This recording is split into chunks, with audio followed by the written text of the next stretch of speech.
Hello and welcome to Dish Shelved with Adam White. Today I'm going to be talking about Dragons of Autumn Twilight by Margaret Weis and Tracy Hickman.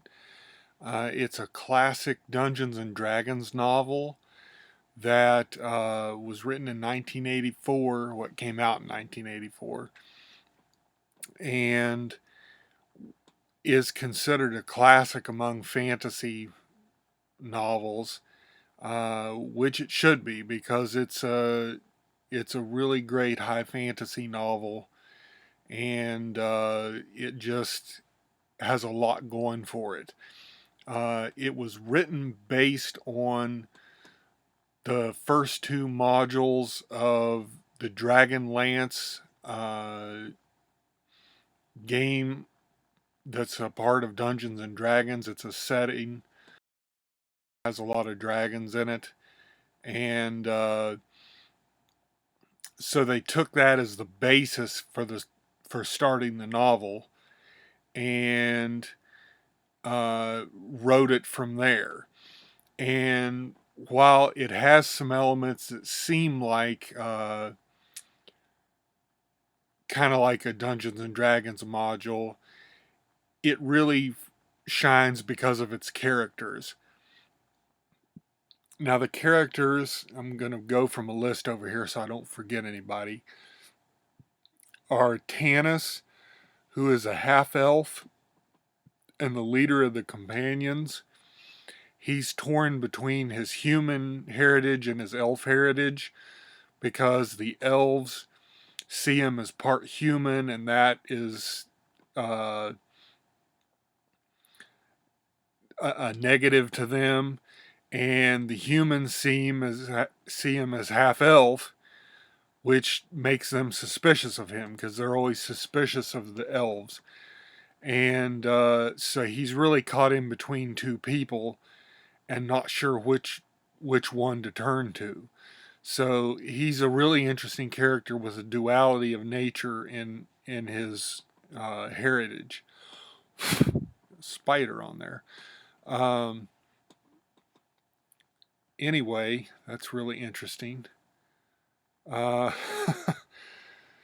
anyway, there's also Sturm Brightblade, who is a knight and carries his father's armor and sword, and he's a really big guy and takes being a knight seriously, and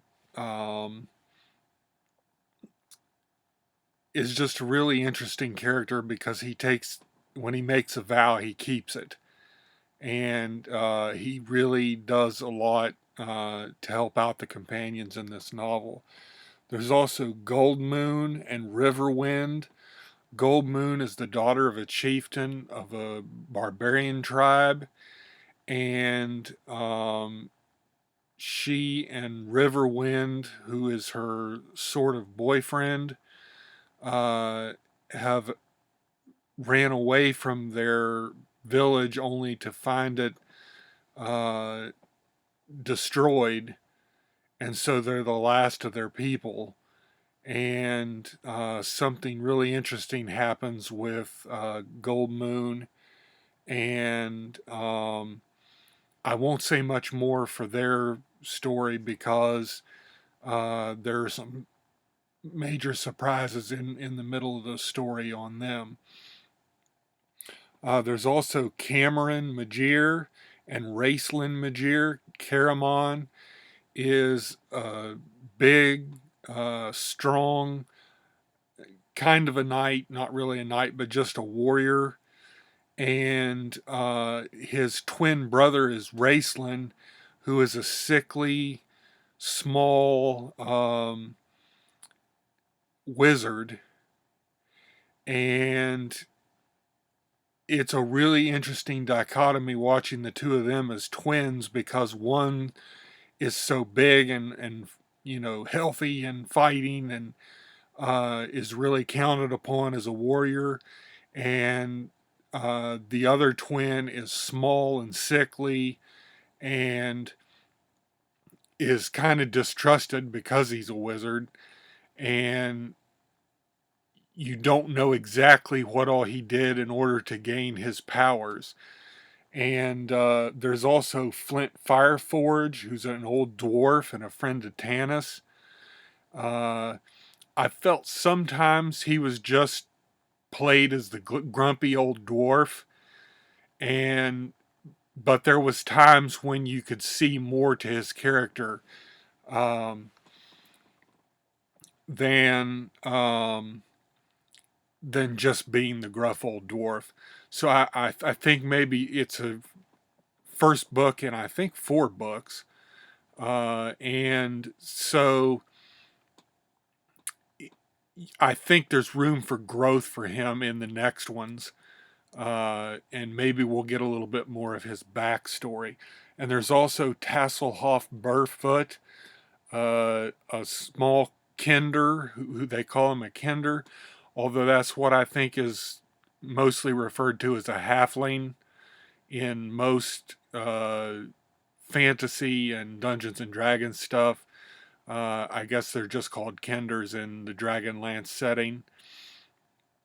And he is, of course, a curious little pickpocket who, without even trying, manages to pick up little trinkets from the people he encounters without really even trying. He just ends up doing it because he's just curious about everything. And he's a fun little character. And they meet some other characters who I won't go into because it would give away some of the stuff in the story. But there are other main characters. But those are the main companions that start out the novel.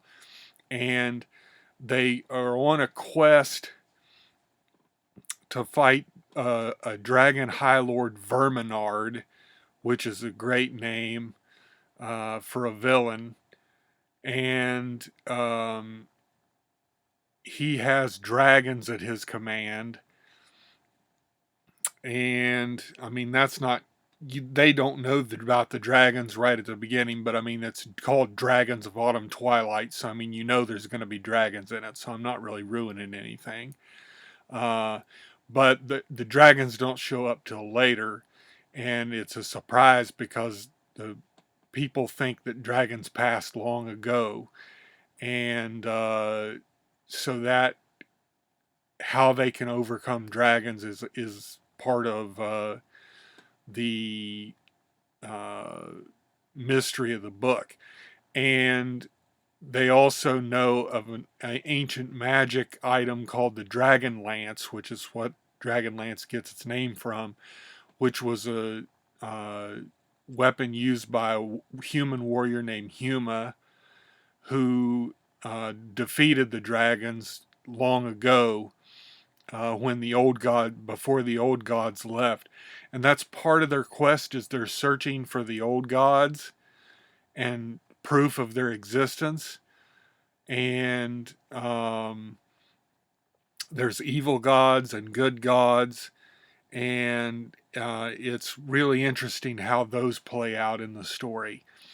And also, they work in some things from the Dungeons and Dragons game that that I thought was real interesting. Like uh, Raceland talks about how he has to rest at night and relearn his spells each day, which is what a wizard has to do in the game. And but he gives a good reason for it in the story, and it it makes it a part of the story. And there's some other things too that are kind of like game mechanics that figure into the story, but are really uh, they just figure in as part of the story, and so it gives you that flavor of Dungeons and Dragons without it being out of place in the book. Um, Lost it. Anyway, I've seen it long enough. Um, anyway, it's a really great high fantasy story. Definitely leaves an open end for the other books in the series. I'm looking forward to reading them. I'm on kind of a Dungeons and Dragons kick right now. I was playing regularly before COVID, and had to spend 2 hours on the road every other weekend in order to play because I live in a place where there's not really many people like me. And I was a pretty regular player until COVID, and then that kind of scuttled that. And so I really like reading the novels of Dungeons and Dragons because it gives me that flavor of Dungeons and Dragons, but with a really good story at the heart of it. I really recommend this novel, Dragons of Autumn Twilight. I assume its sequels will be just as good. I'm looking forward to reading them. It's going to be all I can do not to just move on to the next one right now, but for the sake of keeping up on BookTube, I'll read something else. But I may be reading some other Dungeons and Dragon novels coming up here in the next few weeks. So, but they will be different ones. So, from different eras of Dungeons and Dragons.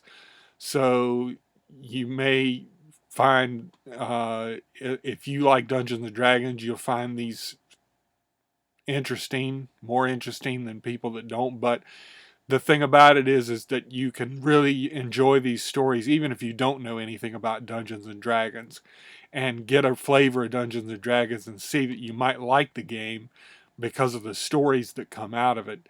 Margaret Weis and Tracy Hickman did a fantastic job with this novel, especially considering they just started from a couple of game modules and turned it into something that's been a lasting fantasy classic. So anyway, that's all I'll say about it today, but it's a really great novel. I highly recommend it. Dragons of Autumn Twilight. Check it out and its sequels, and check out Dungeons and Dragons. It's a fun game, and you may see some more of it coming up here. But anyway, thank you for hanging out with me this week. I really appreciate it, and I will see you guys next week.